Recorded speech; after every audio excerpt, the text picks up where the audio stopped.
ನಿಲ್ಲಿಸಿದ ಕ್ಷಣ. The day Hi stopped running.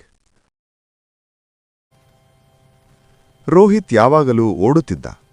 ರಸ್ತೆಯಲ್ಲಿ ಅಲ್ಲ, ಜೀವನದಲ್ಲಿ. ಬೆಳಗ್ಗೆ ಬೇಗ ಎದ್ದು ರಾತ್ರಿ ತಡವಾಗಿ ಮಲಗುತ್ತಿದ್ದ. ಕೈಯಲ್ಲಿ ಫೋನ್, ತಲೆಯೊಳಗೆ ಗುರಿಗಳು, ಟಾರ್ಗೆಟ್, ಡೆಡ್ಲೈನ್, ಕಂಪ್ಯಾರಿಸನ್. ಯಾರೋ ಮುಂದೆ ಹೋಗ್ತಿದ್ದಾರೆ ಅನ್ನೋ ಭಾವನೆ ಅವನನ್ನು ಸದಾ ಓಡಿಸುತ್ತಿತ್ತು. ನಾನು ಹಿಂದೆ ಬಿದ್ದೇನಾ ಅನ್ನೋ ಪ್ರಶ್ನೆ ಅವನ ನಿದ್ದೆ ಕಸಿದುಕೊಂಡಿತ್ತು. ಅವನ ಜೀವನದಲ್ಲಿ ನಿಲ್ಲುವ ಕ್ಷಣವೇ ಇರಲಿಲ್ಲ, ಆದರೆ ಶಾಂತಿಯೂ ಇರಲಿಲ್ಲ. ಒಂದು ದಿನ ಬೆಳಗ್ಗೆ ಕೆಲಸಕ್ಕೆ ಹೋಗುವಾಗ ರೋಹಿತ್ಗೆ ಏನೋ ಬೇರೆಯಾಗಿ ಅನಿಸಿತು.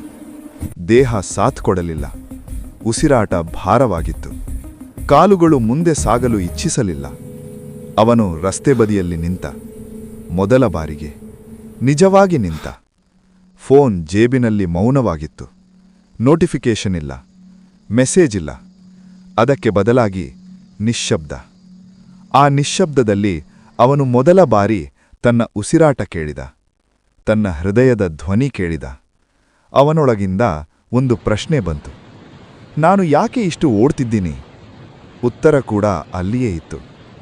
ಓಡೋದರಿಂದ ಗುರಿ ತಲುಪ್ತಿಲ್ಲ, ಓಡೋದರಿಂದ ಮನಸ್ಸು ಮಾತ್ರ ಕಳೆದು ಹೋಗ್ತಿದೆ.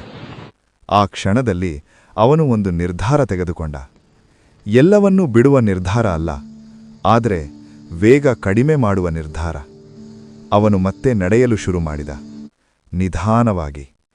ಫೋನನ್ನು ನೋಡಿದ, ಆದರೆ ಹೋಲಿಕೆ ಮಾಡಲು ಅಲ್ಲ, ಅರ್ಥ ಮಾಡಿಕೊಳ್ಳಲು.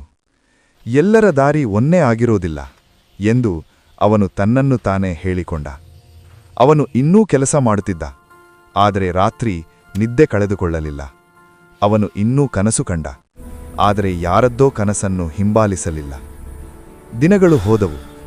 ರೋಹಿತ್ ಇನ್ನೂ ವೇಗವಾಗಿ ಓಡುತ್ತಿರಲಿಲ್ಲ, ಆದರೆ ಮೊದಲ ಬಾರಿಗೆ ಸರಿಯಾದ ದಿಕ್ಕಿನಲ್ಲಿ ನಡೆಯುತ್ತಿದ್ದ. ಒಂದು ಸಂಜೆ ಅವನು ನಿಂತು ಸುತ್ತಲೂ ನೋಡಿದ. ಆಕಾಶ, ಗಾಳಿ, ಮರಗಳು. ಅವನು ನಗು ಮಾಡಿದ, ಯಾಕೆಂದರೆ ಅವನು ಅರಿತುಕೊಂಡಿದ್ದ, ನಿಲ್ಲಿಸಿದ ಕ್ಷಣವೇ ಸೋಲು ಅಲ್ಲ, ಕೆಲವೊಮ್ಮೆ ಅದೇ ಜೀವನ ನಿಜವಾಗಿ ಶುರುವಾಗುವ ಕ್ಷಣ. ನೀನು ಸದಾ ಓಡಬೇಕು ಅಂತಿಲ್ಲ. ಕೆಲವೊಮ್ಮೆ ನಿಲ್ಲು, ಉಸಿರು ತೆಗೆದುಕೋ, ನಿನ್ನ ದಾರಿಯನ್ನು ನೋಡು.